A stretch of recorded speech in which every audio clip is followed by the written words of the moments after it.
What's going on, everybody? Welcome into another episode of the Lakers Outsiders podcast / stream. I'm your host, Gary Kester, here with you as always, and joining me as always is my confidant, my good pal, Honi Ahmadian. Honi, are you happy that the Lakers won or sad that the Raptors lost today? It's a bittersweet feeling, mainly because my boys got in a little bit of a A kerfuffle. little tussle? I don't like seeing that. I don't like a bunch of my large adult sons getting in a little fight because one of them suplexed the other one for some reason. Yeah, they went full WWE. I thought, I was watching like Monday Night Raw for a second, but brought back some childhood memories for me personally. I thought John Cena was going to show up out of nowhere. Of course, you wouldn't be able to see him, but I certainly expected Tress to throw Gary Trent Jr. through a table. I did too, man. That was pretty. I don't know what was going on with that. Like, that was some of the weirdest stuff I think I've seen on a basketball court. Like, Dennis Schroeder trying to hold him up, and then all of a sudden he like gets up and tries to just body slam him. It's just like one. Like OG to my knowledge, has never done something like this. So I was giving him the benefit of the doubt the entire time. I'm like, there's no way he was doing that on purpose. Must have been like a weird accident that just got tangled up, misunderstanding. And then you keep watching the replays, and the man literally brings a second arm into the equation to grab Dennis Schroeder's leg and just flip him. I don't really know what happened. Yeah, so that's what we're going to talk about today. We're going to talk about the wrestling match that happened down in Tampa between the Lakers and the Raptors. But no, the Lakers finally, for the first time since before myself and Honi were born, finally beat the Toronto Raptors or the Tampa Bay Raptors. They're undefeated against the Tampa Bay Raptors. I guess we'll just leave it at that. So all jokes aside about it being before we were born, it was the last time that the Lakers won, I believe, was before this site and podcast existed, correct? Yeah, this started, November of 2014 is what they said. This started in 2015 was when Lakers Outsiders Amazing. was created. We should throw a party. This should be a party that we are celebrating a win over the Raptors for the first time in the history of this website. Man, those first couple years we were like almost happy because like it was helping the Lakers keep their draft picks and all that stuff and helping the rebuild. But yeah, man, it has been way too long since the Lakers beat the Raptors, but that's what we're going to talk about today. We're also going to talk about the Lakers bringing in a new player, and I think they have to create a roster spot to make it. No, they have them. Oh, they have one? Okay. Yeah. So, yeah, the Lakers signed Ben McLemore. We're going to talk about that after the game. The Lakers beat the Raptors 110-101. Before we dive in, guys, though, as always, do these live on twitch.tv/Lakers Outsiders. So if you want to support us, you can follow us there. You can subscribe to us there. You can subscribe to us over on YouTube as well. And like and follow us on facebook.com/Lakers Outsiders. Those are the three platforms we do these live. And then, of course, after the fact, they will go up on all those other podcast platforms like Podbean, Apple Podcasts, Google, all that stuff. So plenty of outlets for you to find the pod if you like it. And if you do, thank you so much. And if you listen, thank you so much. We really appreciate it. So, Honi, let's talk about this game. Personally, I did not get to watch it. I was looking forward to getting to watch it. But apparently it was Florida games are now blacked out in Boise, Idaho. I don't understand that one, but for some reason the game was blacked out. I could watch other games, which was cool, but could not watch this one. But I can tell just from looking at the box score, the Lakers had a very balanced attack in this one. What were some of your takeaways in this game? Because the Lakers, I mean, the final score was much closer than the game actually was. Yeah, and I think, to your point, it was definitely a very complete team win. In fact, a couple of the guys that have sort of been carrying the Lakers offensively since LeBron went down especially, and Dennis Schroeder and Kyle Kuzma didn't really have great scoring nights by any means, but because everybody was contributing, it really didn't matter. That said, I did want to highlight as sort of my main takeaway from this game, a particular individual, because I think he really set the tone literally from the first possession of the game, and that's Marc Gasol. First possession of the game, he basically snatches an offensive rebound from, I believe it was Chris Boucher's hands. Like he had the ball in his hands and Mark just grabs it from him and then passes it out for a Kyle Kuzma three. And that really kind of set the tone for the night. The Lakers were really raining threes all night, especially in the first half. And I think Mark in particular was just a really huge presence for them. He ended the night with 13 points, 9 rebounds, 5 assists, and 4 blocks. Even though at least one of those blocks, maybe more of them, definitely should have been called fouls. But the way that the officiating in that game went, I had no problem with them calling it that way. And he also, I think, a couple of those rebounds, at least 3 of them were offensive rebounds. So he was really stuffing the stat sheet, something that we kind of talked about in our last podcast, that he's not really a player that puts up big stats by any means, even though, we kind of talked about him being impactful regardless of that. But tonight he kind of did a little bit of both. He's obviously a really crucial part of kind of setting the offense up, especially when LeBron isn't the guy out there.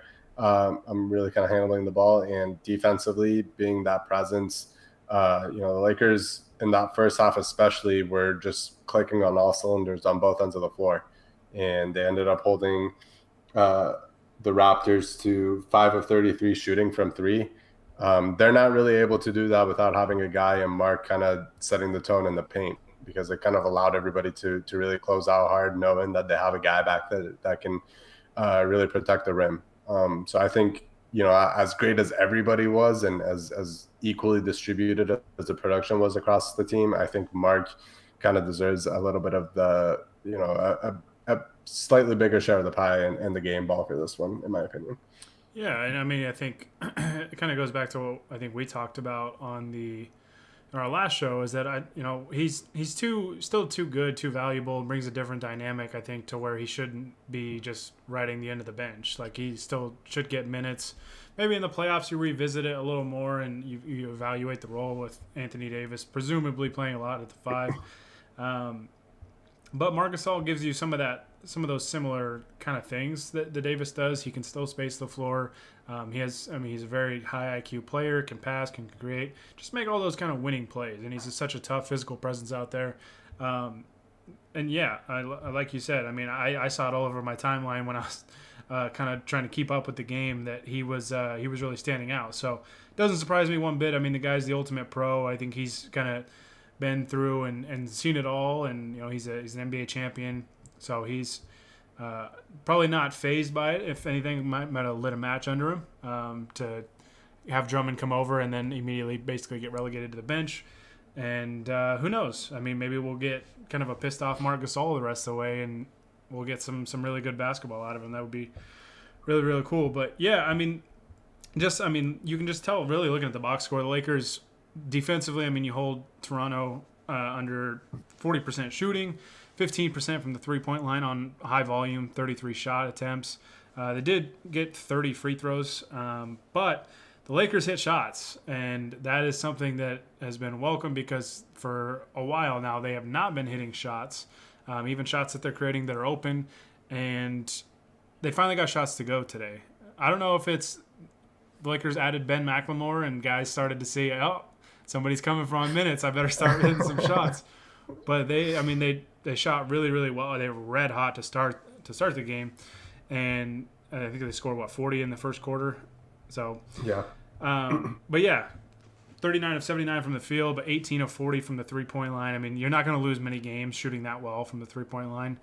Still only shot 63% from the free throw line, had 21 turnovers, but beat Toronto pretty well on the glass. Had 29 assists to their 17, and the Lakers, just that balanced attack. I mean, you had You had 7 guys in double figures. You had another guy in Wesley at 9, and then you had Kuzma with 8. So basically, anybody that played like significant minutes almost had double figures. Like, it was a full by committee approach today, and I mean, obviously both teams are very short-handed. Raptors didn't have Lowry and some other guys. The Lakers obviously didn't have their 2 superstars. And then basically played without Montrezl Harrell as well, playing 2 minutes.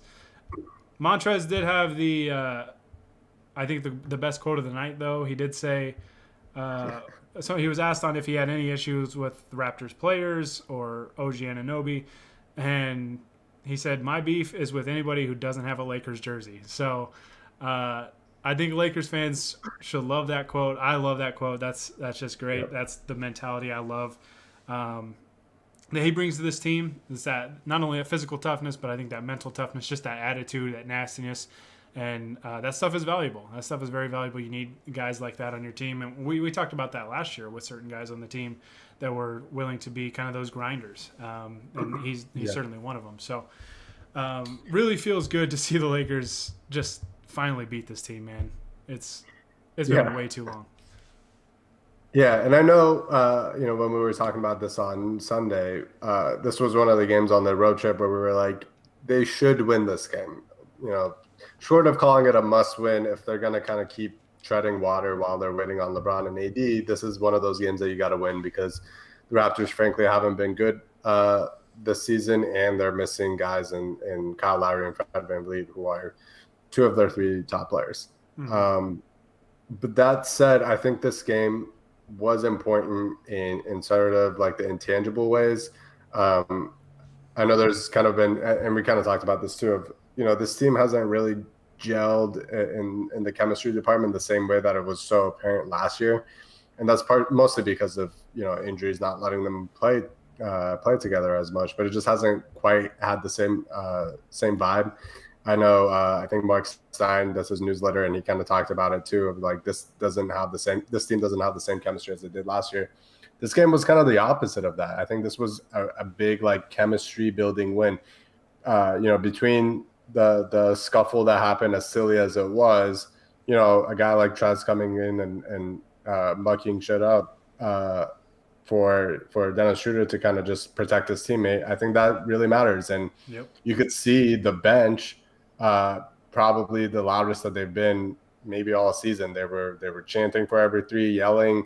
Every time there was a call that went against their way, they were screaming at the refs. LeBron looked like he wanted to suit up right then and there just so he could complain to the refs a little bit more. I think it did matter in that sense to me more than just getting another W in the column, which, again, is necessary, and they need to get a few of these while they're waiting on their two superstars. I think it was just a really good game to kind of get everybody gelled and build some confidence as well. Especially with their three-point shooter. Did I see LeBron out of the walking boot this evening? Yeah, I believe he didn't have a walking boot on. I think that's probably why he traveled with the team. Yeah, so that's obviously good news. Probably a next step in his rehab process. So that's something to keep an eye on.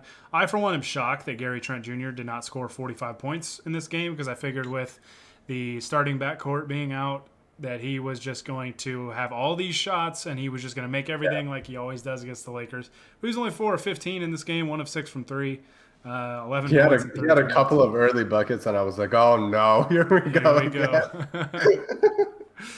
Yeah, but I mean, like we said, the Lakers did a really good job defensively. I mean, really very few players on Toronto were efficient shooting the ball in this game, and the ones that weren't high volume. So you take that every single time, and you live with it. And, I remember a couple years ago, Siakam really just was lighting up Kyle Kuzma, and like it was all over NBA Twitter. And Kuzma didn't have a good offensive game. 3 of 13 from the field, 2 of 11 from 3. But he's come a long way defensively. Obviously, you play a guy like Siakam, it's kind of a tough matchup, so you're going to have different guys having to guard him. But it's funny just kind of how the tables can turn, right, from one matchup to another. Because I very vividly remember that game where Siakam just shredded the Lakers and they could not stop him. Tonight was not the case. There was really nobody for Toronto that was able to do that. So Lakers get a very, very big win. I very much need a win. If you want to call it a must win, I wouldn't blame you, considering the circumstances with the Lakers' upcoming schedule, the guys that were out. It was a great opportunity for them to get a win, and they did so in a pretty big way, even though they only ended up winning by 9. That dominated that game from the get-go. So very, very important win for this team, which puts them at 32-19.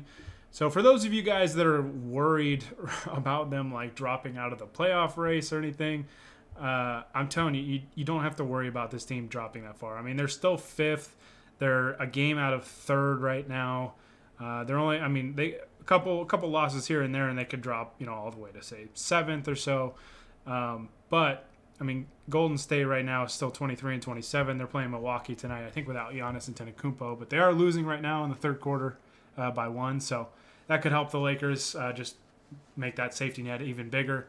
So call it a must-win if you need to, but it's a great opportunity that they definitely capitalized on, and I think that was really important because I think any win that they get without the guys that they're missing right now is just you take it however you can get it, even if it's the ugliest basketball you've ever seen in your entire life, like the Magic game basically.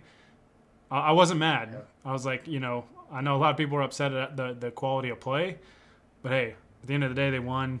Take it and just get out of there. Yeah, and ultimately this just kind of keeps building confidence in these guys. It's like, hey, we got to win against a decent, if not great, opponent without our two superstars. Hopefully that keeps kind of translating into the games where they are playing with those guys, and they can still, they might not have to have equal production, but they can still keep producing in their roles even when it does change.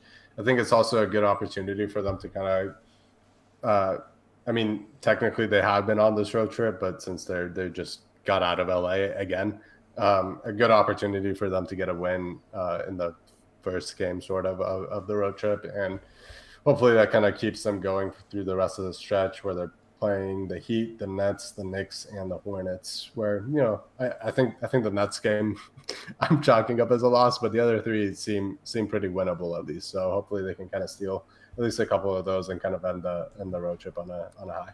Yeah.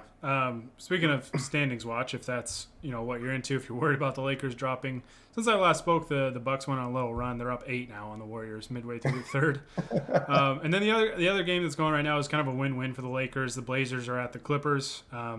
Blazers are down 9, 4 minutes left in the third. So that's kind of a win-win. And that's like the thing is, like, even if the Lakers went on kind of a losing streak, like these other West teams are still going to be playing each other. They're going to be beating each other. So it's not something that I think people just need to concern themselves about. The Lakers, I mean, never say never. I'd be absolutely floored if they somehow missed the playoffs. Like if they dropped out of the top 10. Like they'd have to have an astronomically bad finish to the last 21 games of the season. So yeah. Not too concerned about it. It's just all about what matchup can you get in the first 2 rounds, say. So, all right. So that win was important. Like you said, kind of a good win on the road. Especially, I mean, that's a long trip to go from LA to Tampa Bay and play essentially 48 hours later. Those East games, I would imagine, are kind of a little funky for the West Coast teams because they're playing so early. But hey, I mean, we're 3 games into a 7-game road trip, and the Lakers are 2-1 on said road trip. So if you would have told me they'd win 2 out of the first 3, I would take that 100% with given the injuries and the construct of the roster right now. So Miami did lose today to the Grizzlies at home by 12. So, I mean, that's a winnable game. Like you said, Honi, the Nets game is going to be tough. Kevin Durant looks like he's back. James Harden is going to be out, which is a good thing for the Lakers. But Kevin Durant is back. I'm assuming Kyrie Irving is going to play. So that's a tough game. And then they finish off with the Knicks, which is winnable. The Hornets, which is also winnable given their injury situation. So, so far so good on the road trip. They play Miami on Thursday, I believe at 4:30 Pacific time.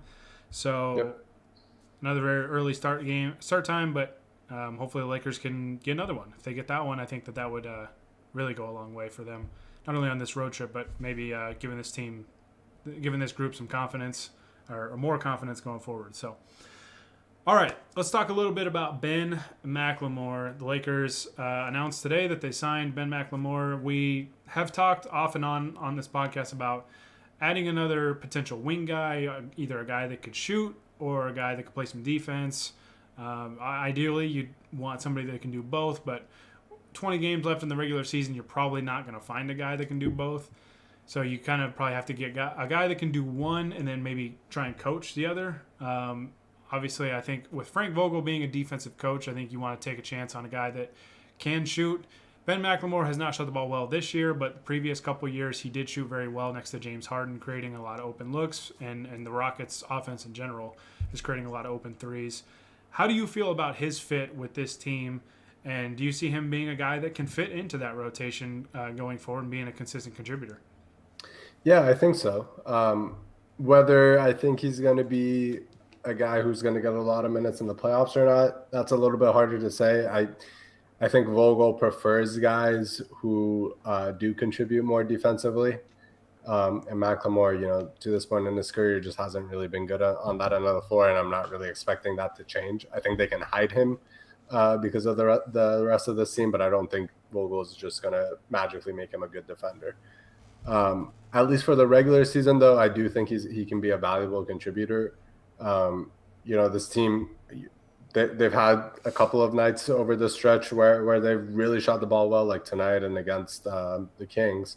But other than that, they've really struggled with their three-point shooting. And as much as guys like KCP and Wesley Matthews are proven shooters, they do have their off nights. And guys like Caruso and Dennis Schroeder aren't necessarily those proven shooters. So having a guy on the wing who can catch and shoot and make some of these open shots that the Lakers are still creating without LeBron for the most part is valuable.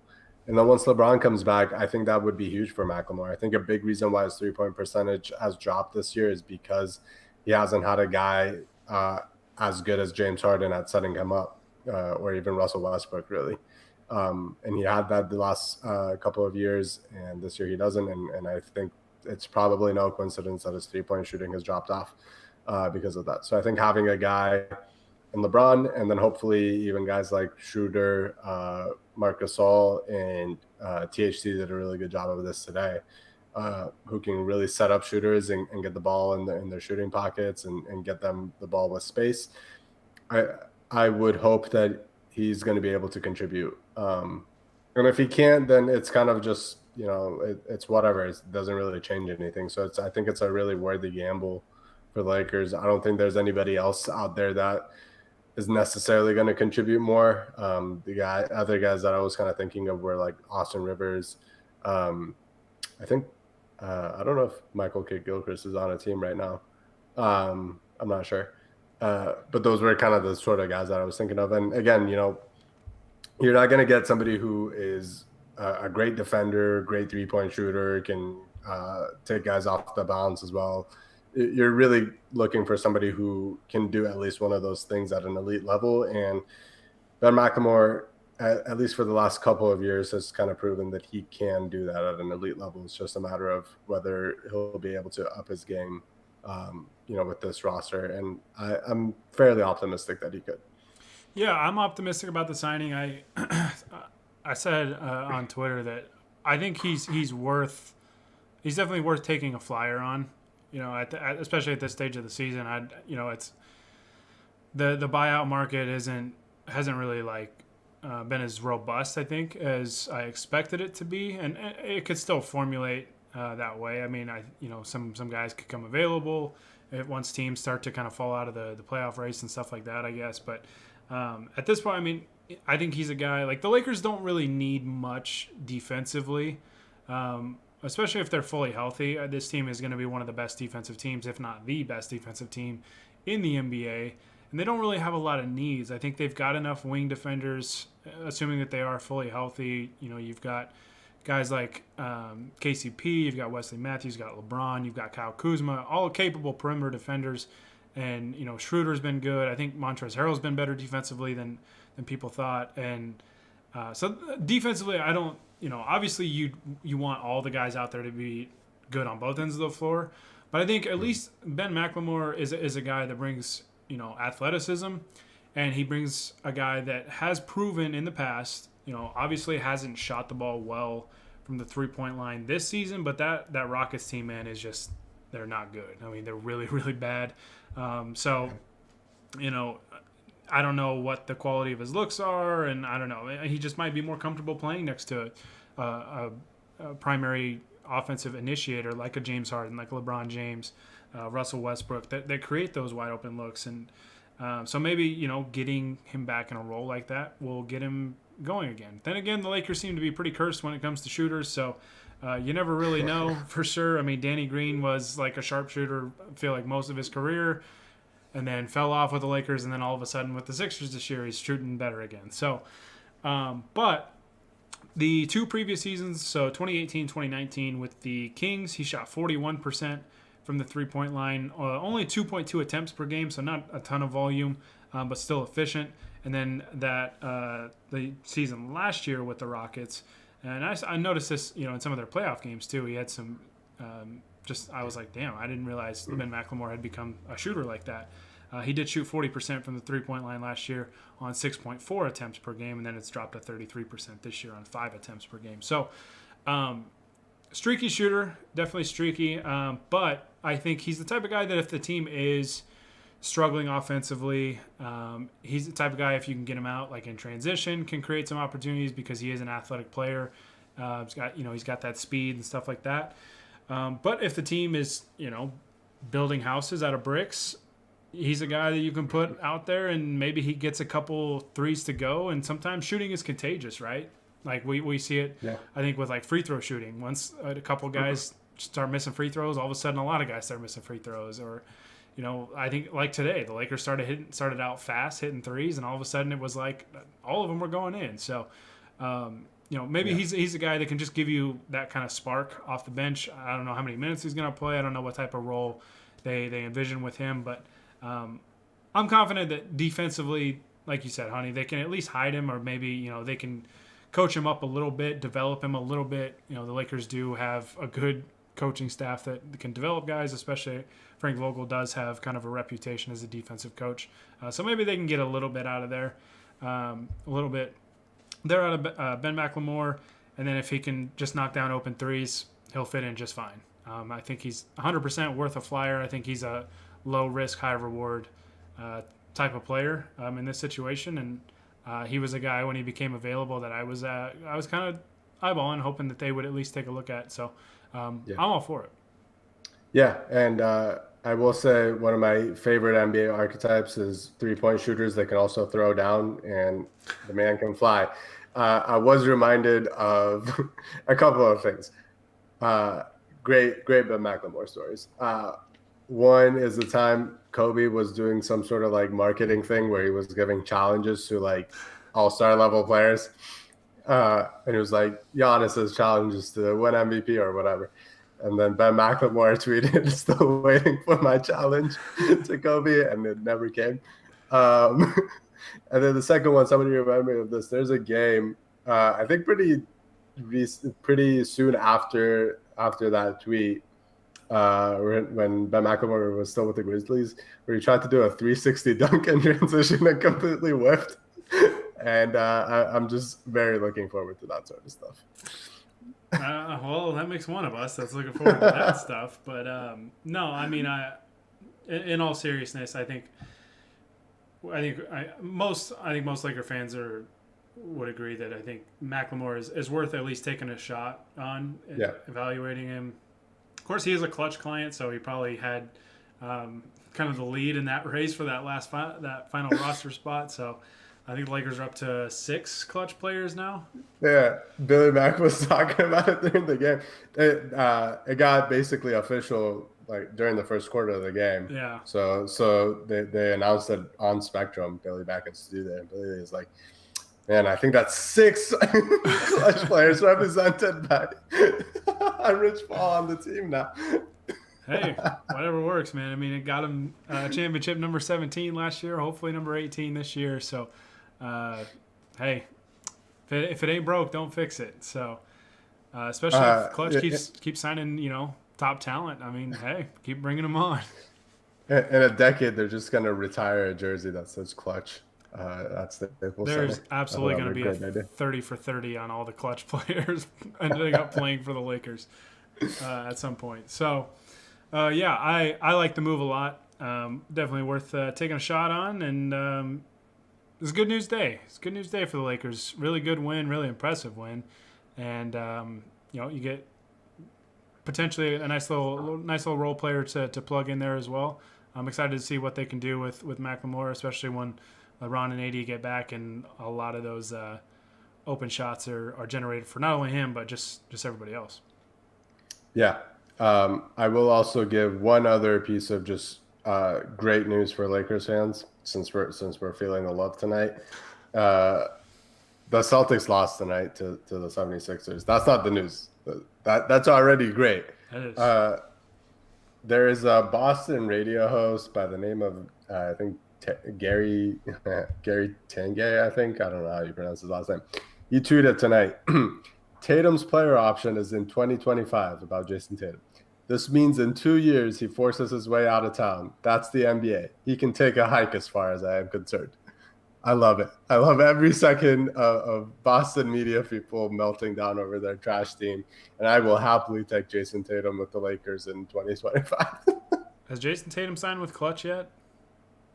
That's the next step. That's the next guy. Oh my goodness, how amazing would that be? It would be awesome. Just we'll take Jaylen Brown too. Yeah, why not? He's a good dude. I'll take both of those guys. That's it though. Nobody else. Yeah, no. So you guys can keep Marcus Smart. All right. Well, that's really all I had. Chat's been kind of quiet tonight, and we didn't get to it right after the game ended like I wanted to, but we did have somebody that said, how many points did KCP have tonight? Well, I think when I checked, he was 4 or 5 from the field. He hit both of his threes. He had 13 points. Yeah, 13 points. There you go. Good game. Yeah, not a bad night. Yeah. I mean, really, if I feel like everybody that played like a significant amount of minutes, because like 3 guys played less than 3 minutes tonight. I feel like everybody that played well.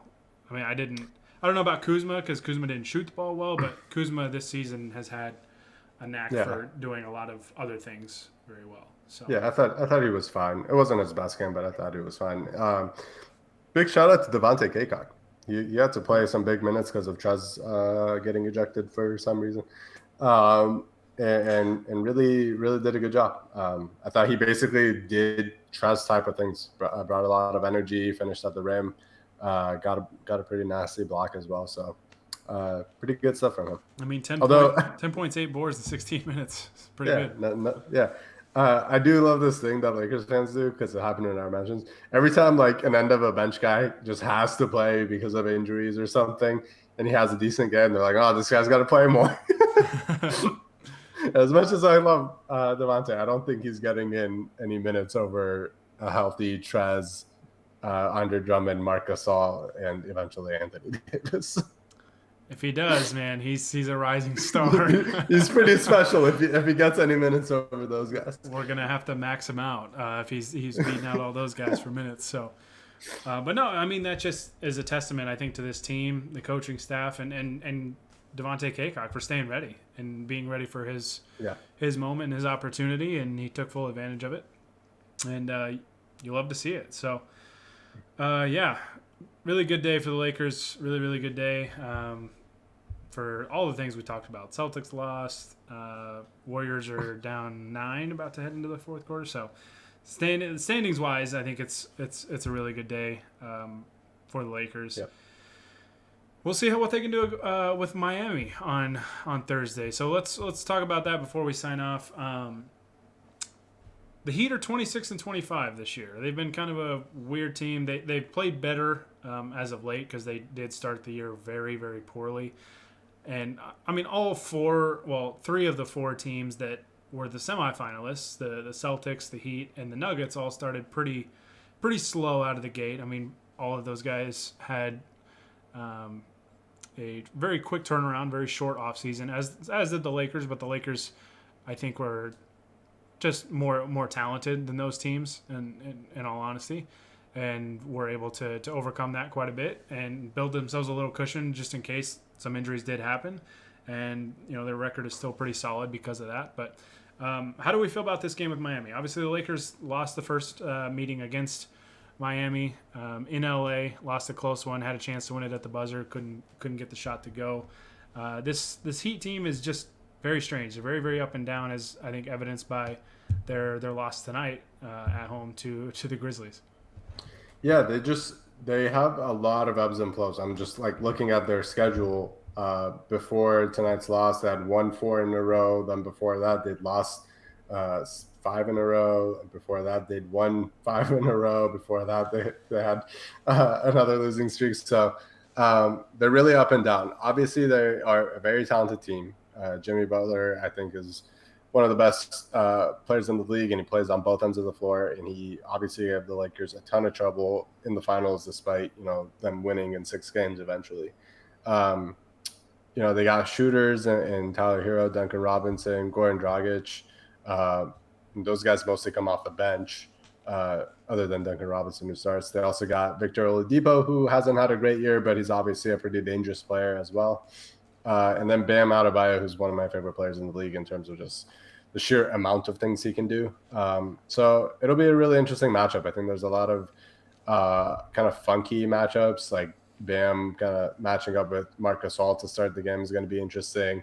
He doesn't really stretch the floor. Bam doesn't. He's not the biggest guy, but he's fairly athletic, great defender. Mm-hmm. He can really switch out on the Lakers guards and give them a lot of trouble.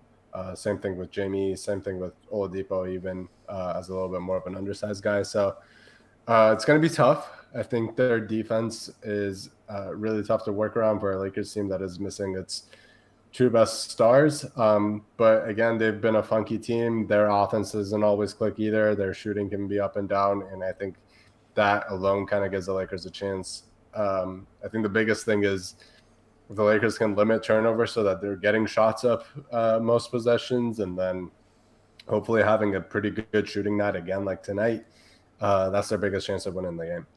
Yeah, kind of crazy thing about tonight was Miami shot 53% from the field, 39% from the three-point line. They were 13 of 33. Only had 2 less shots than the Grizzlies, but they lost by 12.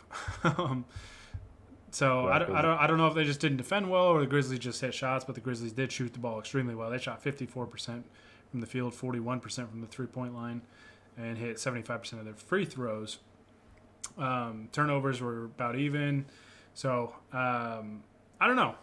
They're a really hard team to figure out. They can be, I think, really good, but they can also be really, really bad. So hopefully the Lakers get a really bad version, and hopefully they're able to defend at a high level.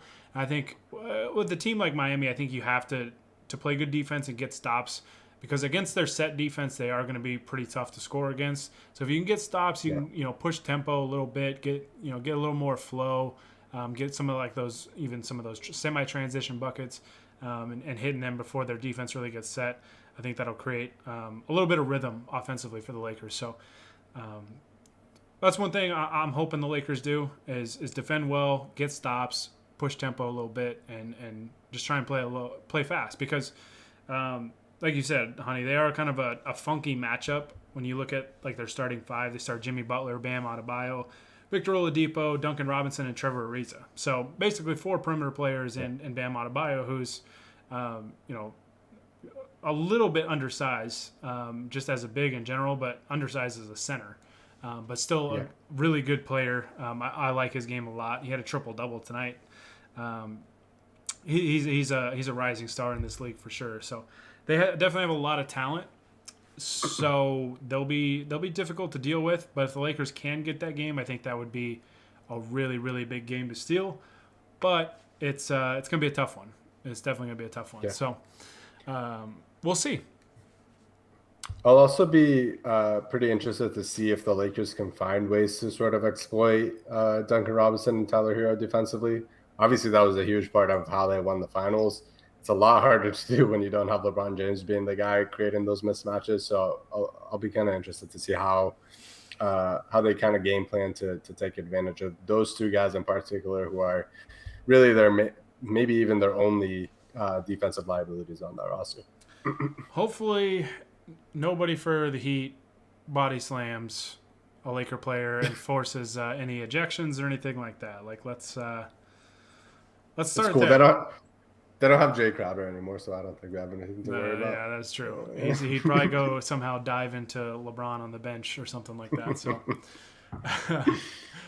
all right. Well, that is going to do it for this time. That game, like I said, is Thursday, I believe 4:30 Pacific time, so another early start time. I think it is on TNT, if I'm not mistaken. So, yeah, TNT or Time Warner, looks like. So, another big game for the Lakers coming up. Next stop on the road trip. The train keeps on chugging. So we'll see if they can get another one and improve to 3-1 on the road trip. That would be really, really nice to have, especially because Brooklyn is waiting for them with Kevin Durant back. So I definitely want to get that win. So that is going to do it for this time. Thank you guys so much for listening along. It's really good to be back. It's really good to be back and talking some Lakers basketball. I'm ready to get the team healthy, get the team rolling going into the playoffs, and try and make a run to defend the crown and try and repeat as champs and finally pass those green bitches for number of championships. I've been waiting for that since my my young Laker fandom since like the age of like 5. So yeah. I mean, they've made it easy on us since they've won one in the past like 30 years or so. So I mean, it's only a matter of time. They just keep getting so close to acquiring those superstar players. Damn. And then they go to the Lakers. It's weird. So, yeah, that's going to do it. We will try to be back Thursday. I'm going to be out of town this weekend, so won't be here for the Nets game, which, I mean, maybe a good thing. Who knows? But we'll try and pod Thursday after that game, especially because it is an earlier start time, which is good for us. And we'll hopefully be talking about another Laker win. So, like I mentioned at the start of the stream, if you want to follow along when we do these live, you want to watch the stream, you can do so on 3 different platforms: twitch.tv/LakersOutsiders. You can follow and subscribe to us there. You can subscribe to us up on YouTube as well. And you can like and follow along on Facebook.com/LakersOutsiders. You can follow Honi on Twitter, just at HONIAHM. You can follow me, just at Gary Kester. And you can follow my personal Twitch account as well, just twitch.tv/SwishGK. All right, we're getting out of here. We'll see you guys probably Thursday. But until next time, this is Gary Kester with Honi Ahmadian and the Lakers Outsiders, signing off. Shout out to Summer League legend Matt Thomas. I came prepared this time.